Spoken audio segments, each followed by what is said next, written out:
Hello students, मैं doctor निशा गोयल से है आचार्य राजनीति विज्ञान आरडी गर्ल्स कॉलेज भरतपुर। हम लोग पढ़ रहे थे बीए पार्ट सेकंड के सेकंड पेपर में संघात्मक शासन व्यवस्था की प्रकृति के बारे में। अब तक हमने देखा संघात्मक शासन व्यवस्था के लक्षण और भारत में एकात्मकता के लक्षण। आज हम देखेंगे भारत में के संविधान में बहिरंग में उपस्थित एकात्मक तत्व। पहला तत्व है प्रधानमंत्री का करिश्माती व्यक्तित्व। भारत में प्रधानमंत्री पद पर आसीन व्यक्तियों का व्यक्तित्व सामान्यतः करिश्माती और प्रभावशाली रहा है।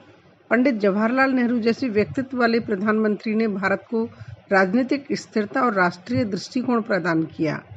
इसके प्रभाव के आगे राज्यों के नेताओं का व्यक्तित्व फीका लगता था और कोई मुख्यमंत्री उनका विरोध करने की सोच भी नहीं सकता था। 17वीं लोकसभा के परिणाम स्वरूप पहली बार 30 वर्षों के बाद एक राजनीतिक दल को स्पष्ट व गठबंधन सरकार को भारी बहुमत प्राप्त हुआ है और श्री नरेंद्र मोदी निश्चित रूप से एक प्रभावशाली व्यक्तित्व के धनी है। दूसरा पॉइंट है योजना आयोग। 1950 में योजना आयोग का गठन किया गया था और योजना आयोग को देश के सर्वांगीण विकास के संदर्भ में महत्वपूर्ण कार्य सौंपे गए।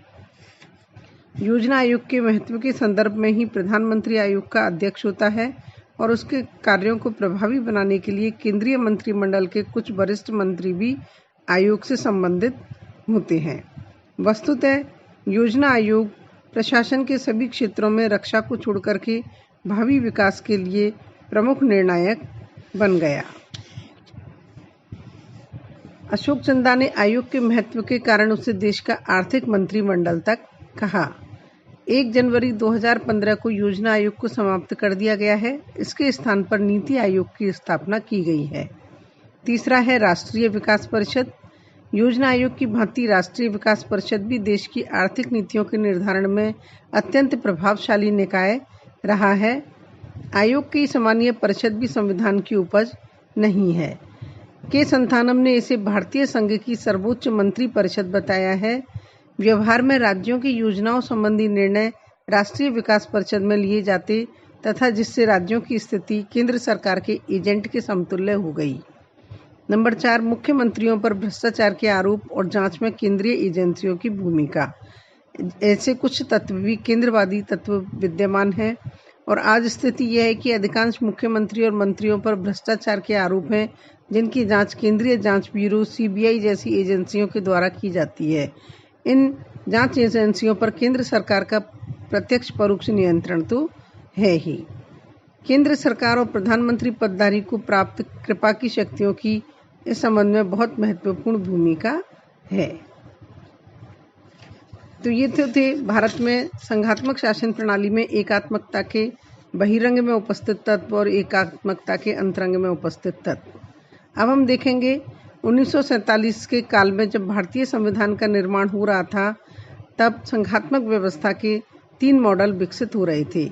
सहयोगी संघवाद, एकात्मकतावादी संघवाद और सौदेबाजी वाली संघीय व्यवस्था। संघीय व्यवस्था का तृतीय रूप द्वितीय मॉडल का ही एक विशिष्ट रूप है और संघात्मक व्यवस्था के प्रमुख मॉडल या रूप प्रथम 2 ही हैं, सहयोगी संघवाद और एकात्मकतावादी संघवाद। पहले देखेंगे हम सहयोगी संघवाद। संविधान निर्माता सहयोगी संघवाद को ही प्रमुख रूप से अपनाने की इच्छा रखते थे, लेकिन एकात्मकतावादी प्रवृत्तियों को भी उनके द्वारा अपना लिया गया और इस प्रकार भारतीय संघवाद सहयोगी संघवाद तथा एकात्मकतावादी संघवाद का मिला-जुला रूप है। भारत में सहयोगी संघवाद की स्थापना करने वाली प्रमुख संस्थाएं हैं योजना आयोग और राष्ट्रीय विकास परिषद। समवर्ती सूची का विषय है सामाजिक और आर्थिक नियोजन। इस आधार पर योजनाबद्ध विकास हेतु योजना बनाने के लिए केंद्रीय सरकार द्वारा योजना आयोग की स्थापना की गई और इस संबंध में अंतिम निर्णय के लिए राष्ट्रीय विकास परिषद की स्थापना की गई। ये दोनों मिलकर के समवर्ती सूची और राज्य सूची के विषयों पर ही योजनाएं बनाने और स्वीकृत करने का कार्य करते रहे। दूसरा है वित्त आयोग। संविधान के अनुच्छेद 280 के अंतर्गत प्रति 5 वर्ष बाद स्थापित होने वाला वित्त आयोग भी केंद्र और राज्य सरकारों के बीच वित्तीय संबंधों को सुचारू रूप से संचालित करने के लिए सुझाव देने वाली एक संस्था है। 3, अंतर्राज्य परिषद। अनुच्छेद 263 में एक अंतर्राज्य परिषद की व्यवस्था की गई है जिसका कार्य केंद्र और राज्य सरकारों के बीच या राज्यों में परस्पर उत्पन्न होने वाले विवादों का निपटारा करना है। 1990 में पहली बार अंतर्राज्य परिषद की स्थापना हुई। नंबर 4, अखिल भारतीय सेवाएं। भारत में प्रमुख रूप से 2 अखिल भारतीय सेवाएं हैं, भारतीय प्रशासनिक सेवा, भारतीय पुलिस सेवा। इन सेवाओं के पदाधिकारी केंद्रीय सरकार के क्षेत्र और राज्य सरकारों के क्षेत्र दोनों में ही नियुक्त किए जाते हैं। इसके अतिरिक्त कुछ अन्य संस्थाएं भी हैं जो कि सहयोगी संघवाद की दिशा में प्रयत्नरत हैं। विश्वविद्यालय अनुदान आयोग, प्रतिवर्ष राज्यपालों के सम्मेलन, मुख्यमंत्रियों के सम्मेलन, वित्त मंत्री सम्मेलन, कानून तथा व्यवस्था के प्रश्नों पर विचार करने के लिए गृह मंत्री सम्मेलन, कभी विधि मंत्री सम्मेलन, कभी अखिल भारतीय क्षेत्रीय स्तर पर सिंचाई मंत्री सम्मेलन आयोजित होते रहते हैं। ये सभी कार्य सहयोगी संघवाद की दिशा में ही प्रयत्न हैं। एकात्मकतावादी संघवाद, इसके साथ ही भारत में एकात्मकतावादी संघवाद को भी अपनाया गया है। यूनेस्को के तत्वावधान में 1973 में संघवाद में आयोजित गोष्ठी में डॉक्टर लक्ष्मीमल सिंह ने कहा था, केंद्रीयकरण की अपनी सशक्त प्रवृत्तियों के परिणाम स्वरूप भारतीय संघवाद राजनीतिक सामंजस्य और आर्थिक विकास के दोहरे उद्देश्य की पूर्ति का समाधान बना है। यह विवाद कि भारत में संघीय व्यवस्था है या नहीं सारहीन है। यह विवाद इसलिए उठा कि विद्वान अमेरिकी उदाहरणों से उधार ली गई संघवाद की शास्त्रीय अवधारणा की में आस्था रखते हैं और उनका दृष्टिकोण पूर्वाग्रह युक्त है। भारतीय संघवाद का स्वरूप भिन्न है और वह केंद्रीयकृत संघवाद का नवीन उदाहरण प्रस्तुत करता है। एकात्मकतावादी संघवाद के लक्षण भारतीय संविधान की अंतरंग में उपस्थित हैं और बहिरंग में भी। अंतरंग में उपस्थित तत्व जैसा पहले बताया था, शक्तियों का बंटवारा केंद्र के पक्ष में, संघ और राज्यों के लिए एक ही संविधान, इकहरी नागरिकता, केंद्रीय सरकार राज्यों की सीमाओं के में परिवर्तन में समर्थ, एकीकृत न्याय व्यवस्था, कानून और लेखा परीक्षण, चुनाव की व्यवस्था में एक रूपता, आर्थिक दृष्टि से राज्यों की दुर्बल स्थिति, राज्यों के राज्यपालों की नियुक्ति राष्ट्रपति द्वारा और इन सबके अतिरिक्त संकट काल में संघात्मक व्यवस्था को एकात्मक व्यवस्था में परिवर्तन करने का प्रावधान।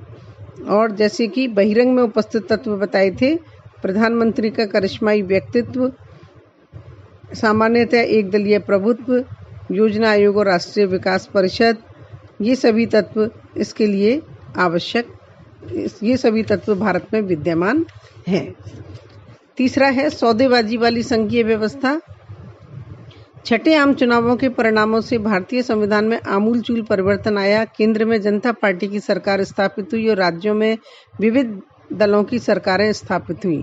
उत्तर प्रदेश, बिहार, मध्य प्रदेश, उड़ीसा, दिल्ली, राजस्थान, हरियाणा व हिमाचल प्रदेश में जनता पार्टी सत्ता में आई।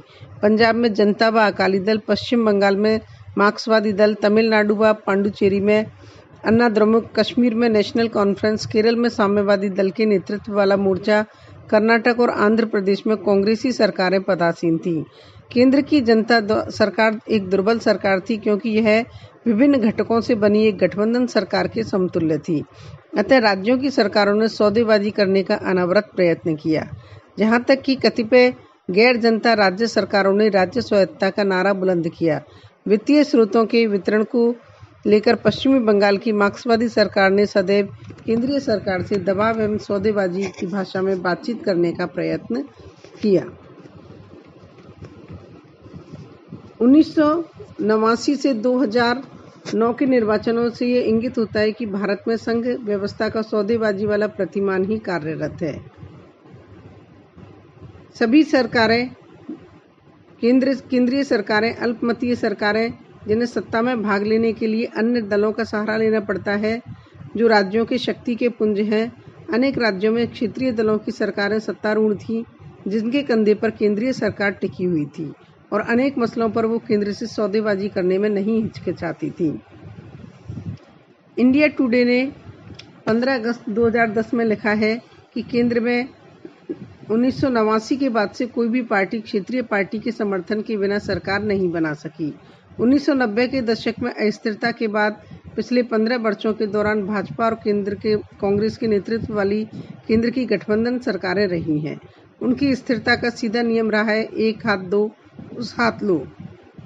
देने की भूमिका में केंद्र होता है और लेने की भूमिका में राज्य।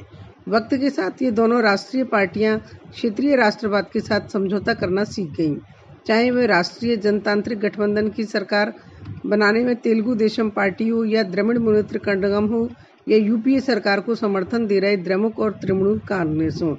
इन दलों ने स्पष्ट कर दिया है कि समर्थन सशर्त दिया जाएगा। लेकिन पिछले वर्षों से केंद्र में एक सुदृढ़ और पूर्ण बहुमत वाली सरकार देखने को मिल रही है। विभिन्न राज्यों में अन्य राजनीतिक दलों की सरकारें भी हैं और अब हमें पूरी तरह से केंद्र में और राज्यों में एक सहयोगी संघवाद की धारणा देखने को मिलती है। धन्यवाद। अगले लेसन में हम लोग देखेंगे भारतीय संविधान में मौलिक अधिकार।